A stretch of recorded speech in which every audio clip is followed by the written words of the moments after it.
Coming in, you guys, to Jimmy on Clubhouse. Welcome, welcome. We got another interview for you here today. Today with the lovely lady, Miss Anna Vocino. And so we'll be talking to her about why you need to be cooking from home and how that can help you stay on your ketogenic lifestyle. A lot of people kind of fall off the rails on keto and don't see the full success because they think they need to eat out. They think they need to grab snacks. And so Anna is going to share all of her secrets all about how to eat low-carb keto and cook at home. She's going to make you excited about this, and I'm real excited to have her on. She's been a longtime friend of mine, and so we're going to get her here. Let's get this show on the road. Here we go. Come on in, guys. Keto Clarity Clubhouse. Thanks for being here today. Waiting on my bud, Anna Vocino. There she is. Yay! Hello, lovely lady. It has been so too damn long since you and I talked. I know. Hold on. I'm a plus some people up in this room. Yes. Yeah, I'm doing the same thing. Plussing like a madman, as they say. That's right. I do it right now. I do it hard. Yes. I do it fast. Come on here, people. You gotten good at it, I'm sure. This is a good combo. Yes, yeah. I've got to keep up with your comedic wit. I can have it, but I'm on a day 11 of a fast, so I'm not sure how witty I am. Following your fasting, and I want to talk about that. I'm obsessed that you're going to do 40 days. Yes. Because, the longest I've ever done is 4 days, so you're 10xing that shit. I'm so proud of you. How are you feeling? Honestly, today is a little rough. I've been having a lot of mental challenges, but that comes with this. You get deep into a fast, you get emotional shit coming up and spiritual shit coming up, and it kind of makes you deal with it. What'd you say, Anna? That's my favorite, and here's why. Because it comes up so much, and you're not using any food to stuff it back down. That's right. So you have to deal with whatever comes up. Yeah, so for me, that's been sunshine, breath of fresh air, salt, water, and talking to friends on the phone. Great. Been doing that all day. Now listen, you probably are past this point because you're good at fasting. Yeah. And I mean that in the sense that like you're experienced and you kind of know the red flags and the orange cones to avoid. Yeah. When I did my 4-day, I chose a weekend that my husband was out of town, and I also couldn't look at pictures of food on social media. I couldn't look at my own social media because there's lots of pictures of food. And when my husband came back, I had him take his meals in the car. I said, you can go in the driveway or the car or go out to eat, but you're not coming in here because if I smell something, I'm gonna feel triggered. Yeah, I've been pretty fortunate because I have not had to smell food because I live by myself. And then as far as pictures, you can't go on Instagram without somebody showing, I just made the best ribs ever. I'm like, really? Today? But no, that doesn't tempt me anymore, Anna. I love food photos and I could admire what they are, but yeah, it takes a little bit of time to build up to that, but here we are. So we can talk about fasting all day, but let's talk about the opposite of fasting today. Oh my God, I feel like this is just... You're a brave man. Well, I'm gonna get into it. It shows you how much I love and care about you so much. So guys, you're in the Keto Clarity Clubhouse, and click on that greenhouse at the very top. You can join the Keto Clarity Club. I also have a Fasting Clarity Club where we'll talk all about fasting there. But yeah, today I am so pleased to welcome on a wonderful guest, been a longtime friend of mine in kind of the low-carb podcasting world. Anna Vocino is her name. You may recognize her voice. She does this crazy podcast with Vinny Tortorich from time to time. Do you still do that one, right? I sure do. I do the Monday show with Vinny. Yep, I was his original producer for years. Yes. And now I appear every Monday. I remember going on y'all's podcast a long time ago, and I was like, back in the OG days. I was so lost because Vinny's style is so different than mine. Yes. But it was fun, and then you guys actually gave me a little blurb for my episode 1000, which I'm now over 1,700, Anna, of that podcast. So yeah, Lots of memories with you. But you are an author in your own right. Guys, go look up her books. Be Happy. It's how many are in the series? Eat Happy. Oh, Eat Happy. I'm sorry. See, I want to be happy, but out of his head, and I get it. yes, I'm trying to be happy because if I eat, that causes my stomach to grumble. So yes, sorry. Eat Happy. How many books are in the series? There are 2 books in the series: Eat Happy and Eat Happy 2, TOO. Yes. And lots of free recipes on my website. I put a ton of stuff on my website and a lot of resources there too. Because I don't, if you wanted to eat this way for free, you certainly can. Yeah. You don't have to buy the books. I am the only person who will go on a show and be like, you don't have to buy my books. You can just use recipes for free off the site. Now, don't get me wrong. I really appreciate it. That's how I make my living. But I'm also very conscious of I want everybody to have access to material and everybody to have access to recipes and not feel like, oh, that's an unattainable, unaffordable way of eating or living. I want to disabuse everybody of that notion. And this is why you and I are friends, because I'm the exact same way about my knowledge about cholesterol and fasting and keto. I'll share it to you. If you go buy my books, I appreciate it, but I'm giving you all the information in those books. Yeah. I mean, we're definitely the epitome of the freemium economy where we're lucky to make a living because people do want to buy stuff. And I do appreciate, because I told Vinny when I was blogging gluten-free stuff back in the day, because I was diagnosed with celiac in 2002, and I was blogging how to make all these wonderful things because I'm half Italian and half Southern, and basically when I was diagnosed with celiac, the only known way to manage it is to cut gluten out of your diet. Yes. The protein that's found in wheat, barley, spelt, and rye. And wheat in particular is a fantastic ingredient in many of those foods culturally. Right. So I was trying to figure out how to make gluten-free lasagna, gluten-free key lime pie, gluten-free red velvet cake, baked ziti, like you name it. If it had a carb in it, I was making it. Yes. And I was slowly putting on weight over the years and working on camera. I kind of was in my zone of where I thought I needed to be, and then it was pushing past that. Now, that's a whole other conversation we could have about body norms and body dysmorphia in Hollywood. Yeah. But I will say in Hollywood, we know about cutting out carbs long before. Yes. But I was still kind of like, well, it doesn't have gluten in it, so I'm doing what's right for my body. And then it wasn't until 10 years later in 2012 when I started the podcast with Vinny that he was like, hey, cut out sugars and grains. And I was like, no. And you can hear me on the first year of the podcast. I was like, no, you're dumb. I'm just going to do Weight Watchers. And it wasn't working out because I would do that thing on Weight Watchers that I think a lot of people do, which is like, I'm going to have 5 troughs of lettuce so that I can game the system and have 2 little brownie squares at the end of the day. The bargaining system there, yes. The bargaining system, which we all know how well that shit works. Yes. So I basically then switched the focus of my blog from gluten-free Anna to just my name, Anna Vocino, and switched everything to be no sugars, no grains, low carb, mostly keto. Not all of my recipes are keto, but it's certain there's 80% of them are. And then one thing that's a little bit different that I do is I don't do the artificial sweeteners or the sugar substitutes because of the way my celiac is. My gut is very sensitive. Yes. And I can't do it. And I do know things like sucralose, how it destroys the gut biome. I don't think the science is out yet with erythritol or monk fruit, but it doesn't. I personally, my N=1 experiment doesn't do well. So I basically don't eat sugar at all until I'm making like a treat. If it's my birthday, I will make my own thing. And I make the recipe with the least amount of sugar possible to make it work. And so that's my philosophy. It's a bit too gray area for a lot of people. I understand that. And so I always tell people you can buy the book and you can rip that chapter out and burn it. You could use sugar substitutes if that's your thing. Yes. You could, I don't care. You're an adult. You get to choose.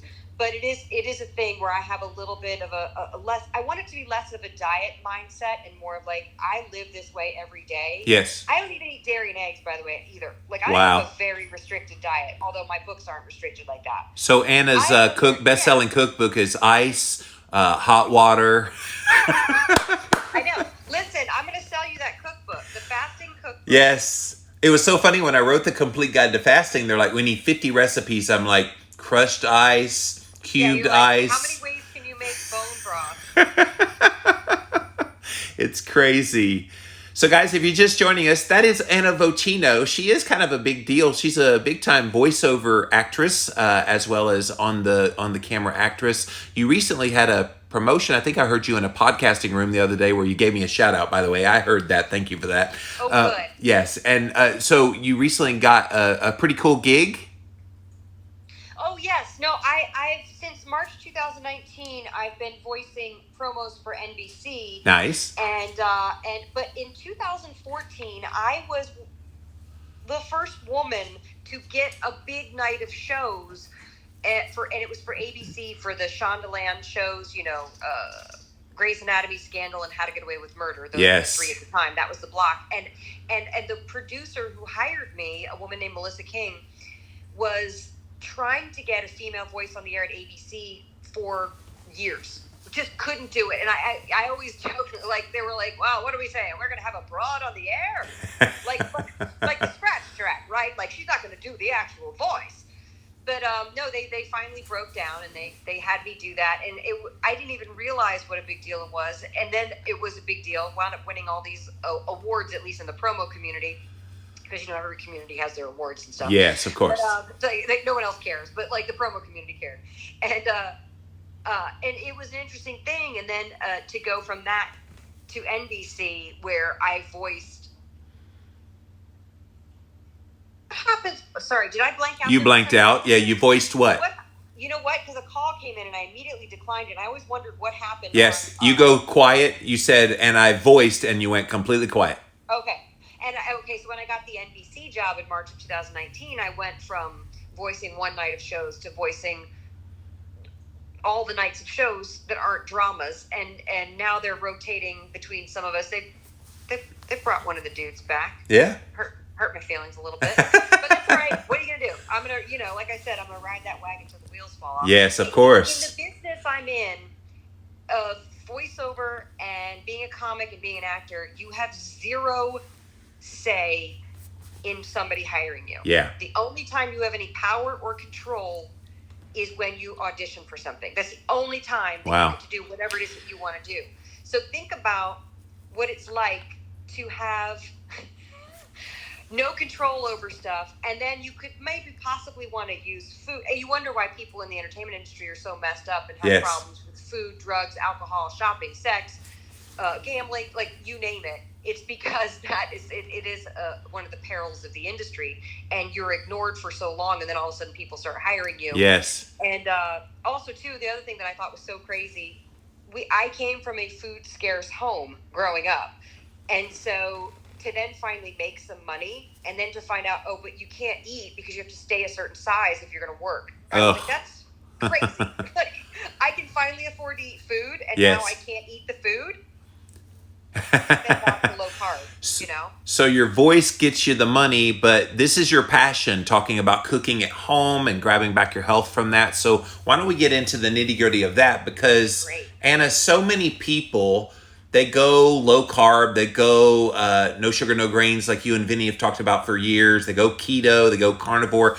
They just like, okay, well, I'll go to McDonald's and I'll just throw away the bun and I'll do this and do that. Why? Make the pitch for why they need to be cooking from home. Okay, and this is this is no shade on anybody who works in restaurants or owns restaurants. I know we were all in a crazy position, and I don't want restaurants to go out of business at all, but I want people to take control of what they're eating. And honestly, you won't even know how your body reacts to certain things until you've been eating clean at home. And that's because most restaurants will put stuff in their food that can give you a reaction, whether it's like canola oil or inflammatory oils, or they can put, some weird liquid smoke is weird. Yes. There's sodium additives. There's all sorts of MSG and flavor additives, and it's MSG, but it's called something else. And I don't mean to demonize any of that stuff. I'm just saying you won't even know how much you need to probably clean your body out until you stop eating it, cook at home, and then you go back and eat a thing. You're like, oh, why is my tummy so weird? And then you kind of can get more selective with how you're eating at restaurants. And also, too, I will say, restaurants are very... If somebody across from me has fries, it's almost a 0% possibility that I won't reach across the table and eat those fries. Like, I'm gonna do that. Yes. I'm a human being. But anyway, so I think cooking at home is really important, just to, first of all, get in touch with that. Second of all, if you have a family or kids, to get them to feel empowered in the kitchen is huge. And listen, my daughter's 21 now. She's a senior in college, but I was the queen of the cooking for a noodle nugget child. She ate noodles and butter and nuggets, and that was it. And she was the pickiest eater, and I thought I had failed. But me modeling the behavior that I did, she's now at college eating all sorts of things, cooking, baking, doing everything. And so you have to know that your kids do pick up on those subtle cues from you about how you're handling your own food stuff. Yep. And so cooking at home is good. Plus, it's just the social aspect of it. Like, we all have busy days, and then that's a chance to, like, check back in. Now, I know for folks who've been quarantining with their loved ones, you're like, please, I can't make another meal with my family. And I'm here to tell you, you can. You will, and everything's going to be just fine. But yeah, no, I think cooking at home is, yes, the obvious health benefits of you get to control different whole foods that you're purchasing and putting into your body, but then there's all these ancillary benefits. And the cost savings in your budget, like, to me, it's amazing to me how people will shell out money. Well, fast food is cheap and fast and easy, and I'm thinking if you just do a little bit of planning ahead and maybe prep some meals and put them in the freezer, you could save so much money and have a much higher quality food. Well, I went to the Wendy's drive-thru, and I was like, okay, here's what I'm going to do. I'm going to get a Baconator with no bun. Yeah. And because I knew it was going to be several hours before I get to eat again. It was a road trip situation. Yep. So it's like, I'll do the Baconator with no bun. And I hadn't been to a drive-thru in so long. And don't get me wrong, I was queen at the drive-thrus, okay? Like, I would do that thing where I would take the earlier days drive-thru and shove it in the trash of the current drive-thru as I was going to get the next drive-thru. Yes. By the way, I brought that up to Vinny one time. He's like, I don't even know what that is. I was like, oh, it's a thing. Oh, Taco Bell was that for me, Anna. Yeah, I could do that. No problem, not even batting an eye. So I hadn't been to drive-thru in a while, and the single Baconator sandwich, maybe this is a California thing, but it was like $8 and something. And I said, because I didn't want the combo. I was like, no, I don't need the combo. It was $8. And I was like, well, a pound of grass-fed beef is $7 at my grocery store. Yep. So what's wrong with this picture here? Like, I can't eat a pound of ground beef in one sitting. That would actually be a couple of meals for me. I mean, granted, okay, you add in some bacon. Sure, that's going to... Okay, so that's 2 Baconator sandwiches, a pound of bacon and and then I still have 4 meals out of that. So there are ways to do it. And remember back in the 80s and 90s when they were encouraging us all to... everyone exercise. Just get out and do your 30 minutes or get your steam. And then they would say... you don't have time not to do this. Like, you have to make the time. You have to make the time. I feel like now food and cooking at home is the new, like, oh, I don't have time. That's the excuse I always hear. I don't have time. I can't do it. I'm always like, no, you can't not do it. You have to do it. And it was the 80s when we saw that shift over from we have time to cook in the pre-80s, but then the 80s is like we had microwave TV dinners suddenly came out of nowhere, and then Hamburger Helper made it a lot more convenient, and all of these things that people then embraced, and then it became a part of the nomenclature of how we eat. Hamburger Helper helps her hamburger helper make a great meal. Oh, leave it to a voiceover actress to sing that jingle. Yep, got it. I got them all in my head. Hot Pockets. Yeah, I got them. Hot Pockets. That's right. Yeah, I know. It's and my mom and my grandmother both came from that marketing. They were marketed to as like convenience. Don't worry, it's just as healthy and it's more convenient, and they believed that, and that's what I grew up eating. And yes, and when we did have a plethora of stuff, it was always processed foods. So I didn't really know anything better. And it wasn't until like it was a blessing that I got sick and that I got diagnosed with celiac at such a young age. And the reason why I was diagnosed, by the way, was because my mom was diagnosed when she was 58. I was 28, and she called me and said, it's hereditary, you have to get tested. And I was like, I don't have that. And then I did. So it was like, I'm always like, when somebody writes me and they say, hey, my child was just diagnosed with celiac and type 1 diabetes, which sometimes they go together, by the way. Right. I'm always like, great, now you know. Let's get in there and let's problem solve this. Let's fix, or not. You can't fix it. Obviously, you can't fix an autoimmune disease, but you can manage it, and then so that the child doesn't become sicker. I guess it is really tricky if your child's diagnosed before they're able to speak and voice stuff. But for the most part, the kids are older, and it's a shock. You go through the temper tantrum, and then you realize it's a blessing to know. Yeah. Who was that girl that was on Survivor that she found out she was celiac because the Elizabeth Hasselbeck? Yes, that's it, Hasselbeck. Yes.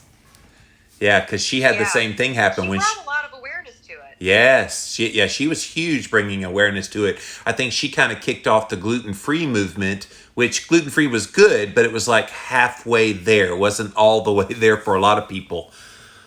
Well, and I think the big misconception with gluten-free, because I remember watching years ago a Jimmy Kimmel bit where they interviewed people like, do you know what gluten is? And they're like, yeah. And they're like, what is it? And they're like, it's nobody knew. Nobody knew. Like, do you know what gluten-free is? And nobody knew. But I think the thing is when you go gluten-free, you think you're doing something really great for your body because you heard this buzzwords, and you may or may not be. You may not have a problem with gluten. It might not be an issue. Or you may have a huge problem with gluten. You don't know till you try it. But the confusion comes in the fact that, like what I was doing is I was continuing to eat baked goods and carbs and very calorically dense foods. Yes. When you remove the gluten, you actually add more calories, calorie per calorie, to your diet. And then you just, if you were built like me, you could pack them out. Yeah. I think the gliadin is what reacts in most people in wheat products, and that's something that's not talked about enough. Of course, gliadin free does not roll off the tongue nearly like gluten free does. Good Lord, can you imagine? Americans, gliadin. Yes. Well, the thing with the gliadin, I'd love to interject with the gliadin. Please, Lindsay, go ahead. This is really interesting. So I've been gluten-free for a long time as a choice. I'm not celiac, but I recognize the benefits. And I had a gut zoomer done, and I had gliadin. And what that is indicative of is that you have leaky gut. And so even if you're gluten-free, if you do eat gluten, what it does is it breaks open those tight junctions and allows those pathogens. It allows those proteins that your body may have molecular mimicry and have sensitivities to get into the bloodstream, to get toxins up into the brain because of the vagal nerve. And so what happens, it causes systemic inflammation. So I'm glad you guys brought that up. Thank you. Thank you, Lindsay. So Anna, I think what happens is people love the convenience, which we've talked about. How do you get them to shift their brains back to, you're going to have higher quality food, it's going to taste better? Is it just a matter of time? Is it just people are lazy? Is it that they just don't have any instructional videos that shows that? Just go on YouTube. There's a million people that will show you how to plan meals. It just seems like basic 101 cooking skills would be helpful, and they could teach it in the schools. We used to have this thing called home ec. I loved home ec in the 9th grade. And I was one of the best guy cookers in there. And what's funny is all these guys in restaurants, the fanciest restaurants, they're the chefs. So this whole idea, well, women should be the one that know how to do it. Well, screw that. The best chefs in the world are guys. Well, that's a whole other thing we could talk about. I never understood that, by the way. I was like, because I took French, and the word for the head of the household is chef. So the male would be considered, the husband would be considered chef. Then it would be chef de cuisine, would be like, and then in American, oh my God. In English, we took over the word chef. We didn't say chef de cuisine. We would just call the person a chef. Yes. But yes, and by the way, there's a lot of women who would like to be in restaurants, and I think it's getting more. Let me rephrase that. But there was a definite thing when we were kids of like, oh no, the women have to be in the kitchen cooking. Yes. And and Burger King's in big trouble right now because they wrote that "We want women in the kitchen" tweet. Oh boy! But what they meant was because they were going to support women to get into the culinary business. Anyway, it's how you say it, right? It's how you say it. It's how you tweet it. It's not what you tweet; it's how you tweet it. I think I personally like to use trickery. Now, let me explain what I mean. I have very intuitive I'm not going to say easy, but they are simple recipes. And here's what I always tell people. If you want to get back in the kitchen and you're intimidated, when you look at a recipe and you see the entire thing is made on the stovetop, that's your recipe. Make that. Yep. Just the stovetop's going to be the fastest way that you get from raw ingredients to plating it and eating it. It's sometimes in as little as 15 minutes. And for example, I have a salmon puttanesca recipe on my website. Sounds like fancy words. It is not. You make it in 15 minutes. It will be done. You'll be eating it. Then when you get to the oven, things take a little longer. And then when you get into like the slow cooker thing, and which actually slow cookers and Instant Pot stuff are very easy, but they require the prep in advance, and then you eat later in the day. But that's kind of my rule of thumb. Another thing I say is focus on the recipes that have the cheaper cuts of meat, because then you are saving money and getting in it. So cheaper cuts of meat, meaning ground meat, chicken thighs per pound are much less expensive than chicken breast. Air fry them too. Air fryer too. Air fryer is really easy too if you have an air fryer. So I always say that. I also have other tricks, like my vegetable side dishes. You'll often find there will either be some sort of delicious pork product in there, maybe a little chopped up bacon, maybe some pancetta, maybe some salami, you know what I mean? Or maybe like some roasted nuts with it, if you can tolerate nuts. I always say the reason why people say they don't like vegetables is because they grew up eating steamed broccoli with poached or grilled chicken breast with no flavor. That's why they don't like vegetables. Yeah, and that's not the way that vegetables are meant to be eaten, by the way. It just became this thing when we were all doing low fat in the 80s that like we couldn't dare put butter on steamed broccoli, and it's like no. We had that spray stuff, Anna. Remember the spray butter? Spray butter. My grandparents would do the parquet because they were, the high blood pressure and making sure you have to have margarine because it's healthier. Yeah, Mama had country crock, and it's a crock, all right. That's right. Yes. I think my dad and some others still eat country crock. You could still find that in there. Oh, it's horrible, horrible. So I remember about 7 years ago, Pete Evans in Australia invited me to do a food segment with him. He said, "Come on, Mike, I'll cook with you and you'll talk about keto." I'm like, "Okay, cool." So it was for a TV show, ended up on Netflix. And so I'm doing this show with him and I'm seeing him dip everything, literally everything into this liquid stuff. And I was like, "Pete, what are you doing? What is all that?" He's like, "Mate, that's the secret to a good chef. Bone broth." Literally cooked everything in bone broth. Wow, and so I started doing that, Anna, and it elevates your food in ways you have no idea. And then you get the gut healing effects of bone broth. Mm-hmm. It flavorifies it. Man, like that was such a missing element. And that meal with the broccoli and chicken, if you just dip that bad boy, just dunk it and baptize it in Jesus' name, amen, you're going to have a wonderful meal.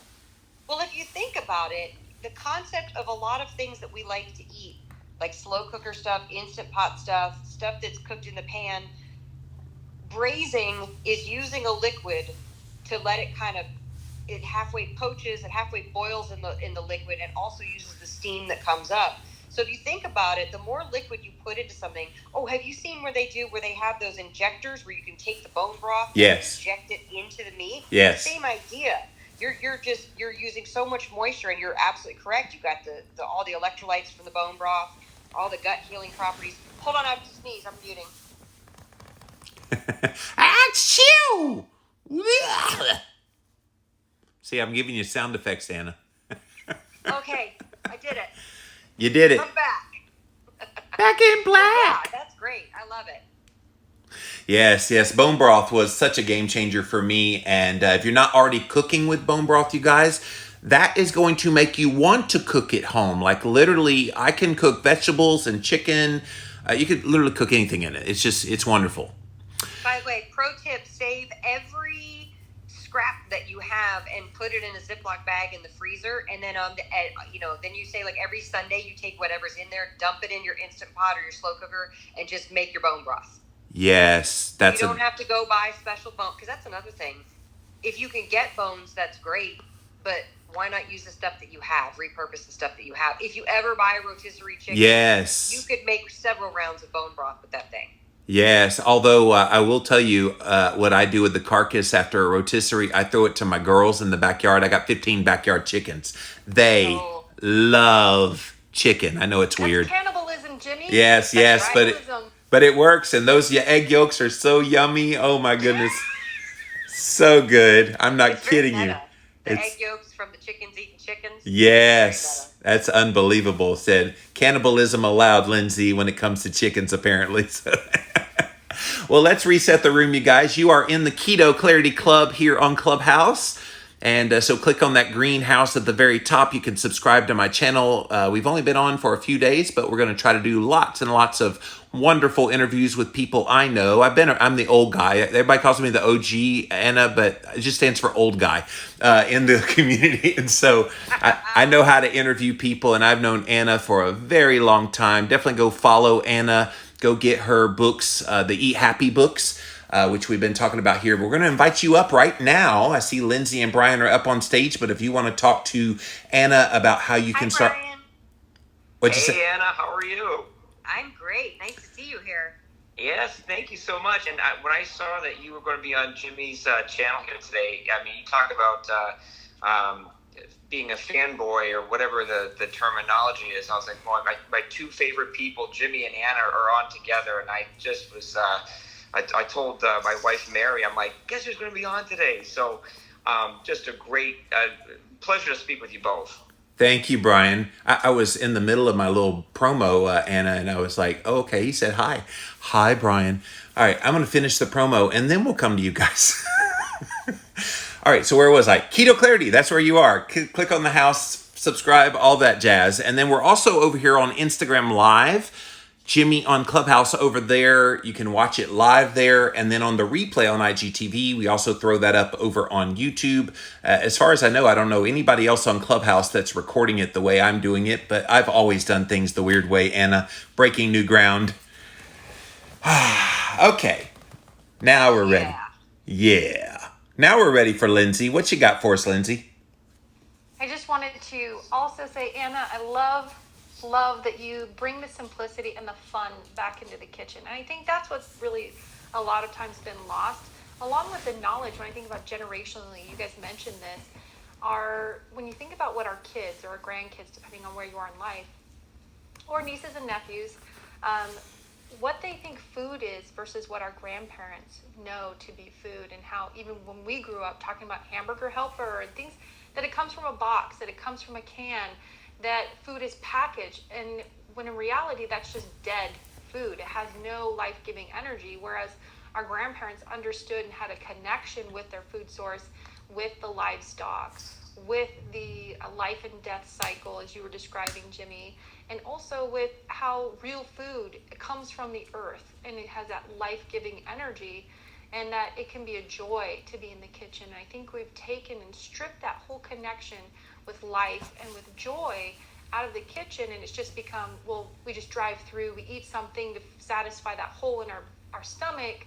In reality, it's such a place of connection to that life force and to joy with our family members and friends that mean the most to us, and that energy builds up the building blocks within our bodies. So I just want to say thank you so much, Anna. I love your book and love what you're doing. So thank you, Lindsay. That's so nice. Thank you, Lindsay. And I love what you said about the dead food.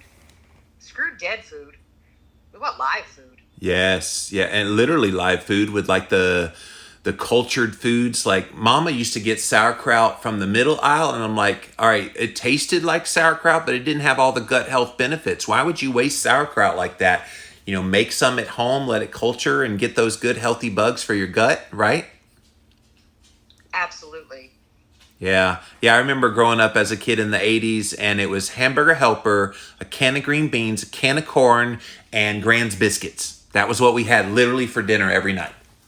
I have to tell this really funny story about my mom's secret weapon with cooking, and I'm being ironic when I say it. And I love my mom, but she didn't know how to cook anything, and she did the best she could, single mom. But her big splurge would be to buy a brick of cheddar cheese And so she would grate that on everything. And she would make minute rice grated with the cheese on it, or she would make, and this didn't have the cheese on it, she would get those ham steaks that were in the plastic. Yes. And then dump Dole pineapple slices, but not Dole, store brand. Yes. And then not powdered sugar, what's it called? Brown sugar on the ham. And then she would microwave it. Yes. Yes. Oh! That's a Southern delicacy there. That's a real Southern delicacy. Yeah. Yeah. So how far we've come. But yeah, and my mom had to go gluten-free, but then when she passed away in 2014, but when I started doing this sugar and grain-free way of eating, she really was thrown for a loop. She thought it was nuts. Yes. And that's also, too, another tricky thing when you're surrounded, if you have a big family or even a small family and you're making a lifestyle change, sometimes it's really hard to do that because you're not always going to be supported, because a lot of times the choices that you're making are going to reflect in someone else's eyes as an affront to them. Yes. And that can happen. And listen, I was with my mom at her bedside when she died, and it was very much a thing that could have been prevented had she not been a sugar addict. And so watching that downfall happen has been a very personal driving experience / motivator / catalyst for me to want to, listen, we're all going to die. I'm not saying that, you know what I mean? I'm not being Pollyanna, like, I'm going to, be lifting 100 pounds when I'm 100 years old. I'm not going to be that person. But I want to be as healthy and happy as I can be and not be addicted to a food that's going to prevent me from healing from a simple surgery. And I want that for everybody else too. I hope to lift my head up at 100. Yeah, forget 100 pounds. Just lift your head up and you're alive. just to be upright would be nice. Brian, what you got for us, man? Well, thank you. And again, sorry for interrupting your... No worries, bro. You're good.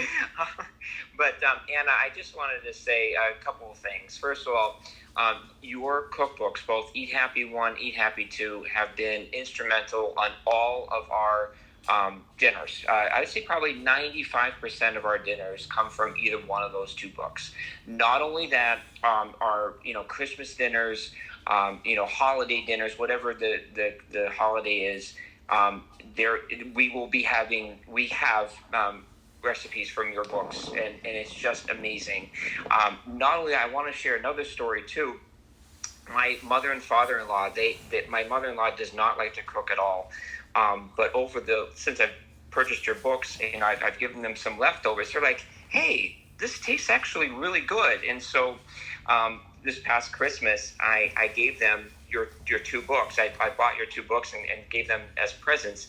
And my mother-in-law, who never cooked, has been cooking your recipes, and she loves every single recipe that she's cooked. And she's never cooked before. So not only your recipes are delicious, they are very easy. I mean, it just takes a little time but the amount of small time you put into it, it just makes your food so much better. And I cannot thank you enough. My whole family thanks you tremendously. This advertisement brought to you by Brian O'Halloran. Wow. That was really nice, Brian. Thank you. No, and listen, you bring up some good points too, which people do get intimidated, because if you grew up and you're not taught, you don't have a person that you had in the kitchen as a role model, it can seem very scary and intimidating. And the thing that I love the most is when people write to me, or even better, when you review the book wherever you bought it. When I see reviews that people are like, I was scared to go in the kitchen and I got confidence from making your recipes, that makes me very happy, because that's the whole thing. I want everybody to feel empowered. And then what's even better is, because people write me all the time like, hey, I want to make this recipe, but I don't have spinach. Do you think that's okay? And I'm like, yeah, it's okay. I don't care. I don't give a shit what you make. Like, make it and put mushrooms in it. Make it, switch the chicken for salmon. Put the beef in the pork. I don't care. That's the whole point of cooking. But we get so scared, like, oh, I have to follow this recipe exactly. Yes. And what you start to find out is you actually don't. And you can work with what you have on hand. And by the way, insider secret, you guys, most recipes are written by people like me who are like, let's see. All right, what do I have in the fridge? Yes. And you come up with something and you're like, oh, that's great. I'm going to write that down, then make it 5 more times, make sure it works. And boom, I have a new recipe. And it's literally just using up what's about to go bad in the fridge. There you go. Now I have a cookbook. Yeah, and not only what I like about your cookbook is the fact that there's no macros to follow. There's just you're eating real food. There's no oh, this has X amount of carbohydrates or X amount of fat. Nothing like that. It's like, this is real food. This is how we are supposed to be eating, and it's such a simplistic way of thinking about it, but it makes so much sense. Yeah, we talk a lot about intuitive eating, but I think intuitive cooking goes right along with that. That just don't stress yourself over recipes. That just makes me nauseated to think about it. And I've had a few cookbooks, and my last one was Keto Clarity Cookbook a couple of years ago. And I told my publisher, I know we usually put macro breakdown and all that. I don't really want to do that. I don't really want to give people anything other than the ingredients. And then they kind of like figure out, just kind of throw things together and see how it works for them. Did you get kickback from your audience when you decided not to put macros? Yes. Same. Yeah, they And were like, I stand by it. I don't. of course. Well, we explained it in our book. Oh, well, yeah. Well, you can explain it, but you still get angry. Oh, yeah. Cards and letters. Oh, yeah. I've explained it till the cows come home. Yes. But I do want to address that because Please. it is an interesting thing, and I'm not. I would never shame anybody for, if you need to count your macros, do it. If that's what gets you under control, if that's what's going to help rein it back in, I totally get it. And medically, if you're a type 1 diabetic, you might really have to do it. Yeah. So I don't want to, like, I'm giving it like with an asterisk of an exception, and that is to say, most people, the average Joe and Jane like you and I, can cook food, and as long as we're making real food, once you've healed the body by cutting out processed foods, you will eat food until satiety, until you feel full. And then you will not eat again until you're hungry. That's how the body's made to operate. But now all these, eat 6 times a day, eat 5 small meals and 2 snacks a day. All this BS that we've been fed for like 20 years literally messed with our hormonal ability to be able to do that. So it might take a little while to heal. But that being said, I made the conscious choice not to put macros in because I'm a former anorexic. I want to get people off the train of feeling like I'm only being good if I'm counting. I have to count. Yes. Because I can go there real easily. I can get to that disordered place very easily. And if I'm triggered, I know other people are too. So that's where it comes from. But that being said, I've gotten a lot of pushback and a lot of blowback from not having the macros, and people very upset because the nutritional info. And what I would like to do is, like, let's take talk about macros. Let's take a real macro look at why we feel the need we have to count. Like, I can't be trusted. That's what the diet industry wants to tell us. Yep. You can't be trusted unless you're counting, young lady. You're going to be a bad person. You're a bad dieter. And we tell ourselves those messages, and it doesn't lend ourselves to healing those beliefs that we started this clubhouse talking about, how when you're fasting, you don't have the food to stuff down that negative thing that came up. And so for me, that was part of my contract with all of you guys to go, hey, what if we did this? And I just offered you guys real food recipes, and it just became a way of life. What if that happened? You know what I struggled with when I started writing books and they wanted recipes? They wanted breakfast snack, lunch snack, dinner snack. And I'm like, do you understand the ketogenic diet? You don't eat that much. And so the compromise was, okay, I will give you that. We'll do all that the first 2 weeks of the plan in Keto Clarity. If you look in the back, we start that off, but then I'm slowly removing meals. They're like, no, you want to promote the recipes and put them in the meal plans. And I'm like, you don't understand. By that point, they will be so sick if they eat that often. Let them eat naturally, and it's going to end up being most people about 1 to 2 meals a day, maybe a snack in between. By the way, that sounds crazy too when you tell that to people. Like, you're gonna eat no more than 2 meals a day. Right. People think that that's nuts. But I'm gonna tell you guys this: if anybody out there is new to this, I will say, do what Jimmy just said and overeat all that food just so you can, like, get the sugar out of your system, and then you will adapt probably somewhere between 7. It depends on your body chemistry. Between 7 to 21 days, all of a sudden you'll be like, oh, wait a minute. I'm not even hungry. That's right. And that's just for the new people. And you'll know, if you've been doing this for any length of time, you know, we're adults. You should be in tune with your body at a certain point of, like, yeah, you can overeat the fat bombs and things like that. Absolutely. And you know when you're like, I'm eating this stuff because I just got a call that really upset me, or I got fired from that job, or you know what I mean? Whatever it is, or I had a conversation that really made me uneasy and I didn't sleep well, so today I'm going to just stuff my face. It's keto friendly though, and you go, but you know deep down in your heart when you're eating from that place as opposed to eating because you're hungry. Yes, the self-awareness piece is a whole nother topic for a whole nother day we could talk about. Janice, you're up next. What you got for us, sweetie? Janice going once. Janice going twice. All right, let's go to Shanna. What you got, sweetie? Hey, Jimmy, how are you? Hey. I guess I just wanted to make the comment. I work a lot with clients, obviously, with the new, I'm a dietitian and with nutrition and all of that. And the trouble that I see most often is my clients struggling with wanting everything really quick and not planned out. And they see me as someone who, like, I'll work with them and I'll say, okay, let's keep nutrition as simple as we possibly can. Let's pick a natural fat. Let's pick a natural protein. Let's pick an intact carbohydrate if you want to eat carbohydrates, and keep it at that. And then they're like, okay, well, then what? Or plan out these meals for me, or I'm running from point A to point B during dinner time, and they're always looking for more hand holding. So I guess I just, like, the comments that I get from my clients most often are, can you write a plan for me? What are the resources if I have a busy family? So that's mainly why I wanted to listen in today. But if any of you want to comment further on that or have any suggestions, I would love it. Ooh, I would love to. Because I have been asked for years now, give me meal plans, give me shopping lists, give me, like, lay it all out.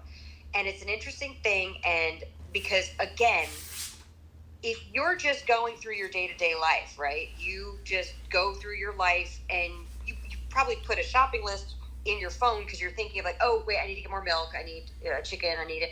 You put your shopping list in, but you don't, like, you might plan your meals for the day. Like, I know I'm going to make chicken tonight and I'm going to make beef tomorrow night, whatever. But you don't, like, write out 3 weeks worth of meals. It's a very, again, to me, represents the, like, I have to get organized thinking because you feel like you're out of control. And so I would imagine as a dietitian, you get that times 100 because you're the expert and you're supposed to have the meal plan thing. And what again, so that the diet industry can make sure that they sell us a bunch of stuff and we keep going back and buying it, they say you need the meal plan, you need this, that, and the other thing. And it's like, by the time you're 47, which is what I am, it's like, oh my God, I've literally cooked everything that you could possibly cook. I don't need another meal plan. So I think that, like, addressing people's empowerment is where it's really important. Like, I want to make people feel empowered. I'll give you some broad strokes. I do have shopping lists at the beginning of my first book. Didn't do it for the second book. I don't put in nutritional info because, think about it, when you get a cookbook that's not a quote-unquote diet book, it doesn't have all that stuff in there. You just grab the cookbook and you're like, oh, that looks nice, I'm going to make it. That's what I want it to be. I want it to be a fun thing that you get in the kitchen and you do it. But if you're like, okay, I'm going to print out the meal plan, and then I'm going to make the shopping list, and then I'm going to write down all my macros, and I'm going to do them. It's so much. Like, don't you have other things to contribute to the world? That's what I want to tell people. Like, you have other things. You have gifts that we need in this world, and it's not counting macros, and it's not making meal plans or shopping lists. But so I just want to chime in that because I'm sure that you get it times 100 to what I get. Well, right, and absolutely. And when I wrote my book, Fast to Heal, which is about intermittent fasting and clean eating, I did not put meal plans in there for the sole purpose of I want to personalize nutrition for people. And what works well for me and my meal plan might not work for you. And it's hard for people to get that and understand it. They want this umbrella, meal plan and way of eating. And, that's just not personalized nutrition. So it's always a work in progress, but then and sometimes they don't like that answer. Like, they'll go through my programs and challenges and they'll be like, well, I still don't know what to fix for my family. I'm like, well, I don't know what you should fix for your family either. You really need to figure that out on your own. That's amazing. I don't know what to fix for my family. Well, you know, you are the one who runs your family, so you definitely want to figure that out. I did finally give in and do a 31-day meal plan.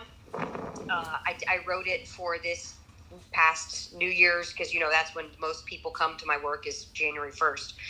And I wrote the meal plan, 31 days of meals, and it's basically a bunch of the free recipes at the beginning, and then it's just assembling. And I took a lot of time. It's very labor intensive to do a free meal plan.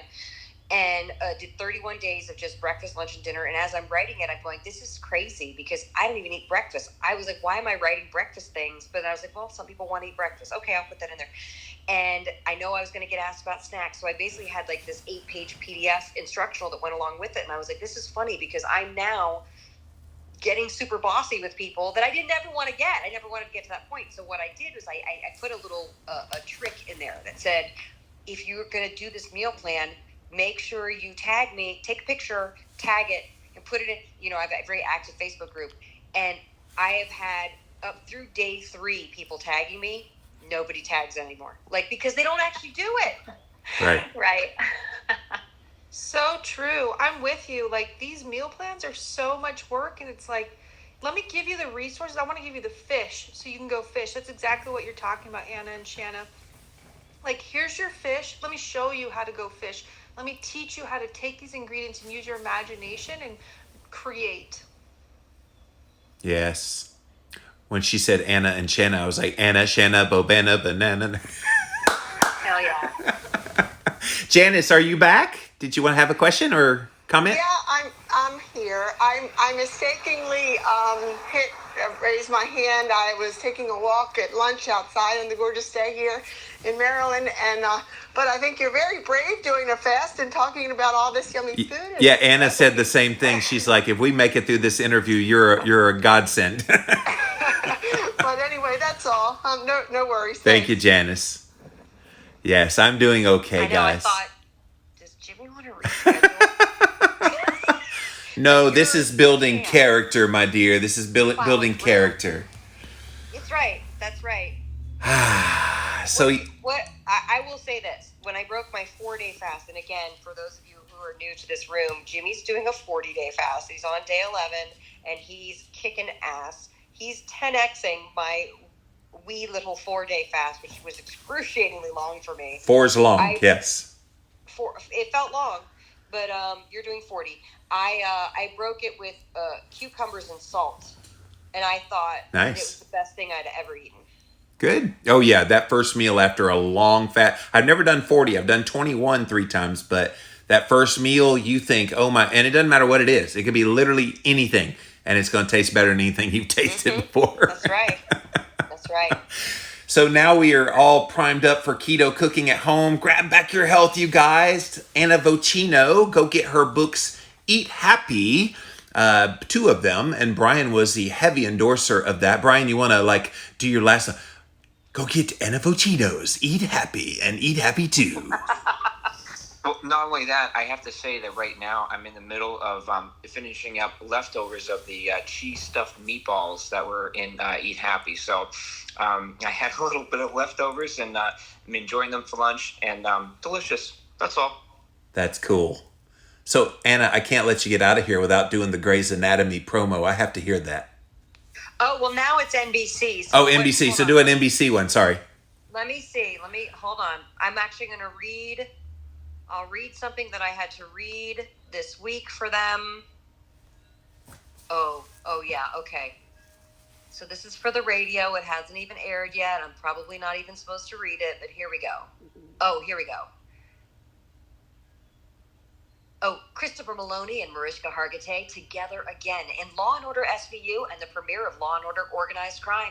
It's the crossover 10 years in the making. The SVU Organized Crime crossover event, Thursday, April 1st on NBC. Kang, kang. Bum, bum. That's right. Oh, I love you to death. You are awesome. Oh, I love you too. Thank you so much, friend. And thank you, everybody, for being in the room.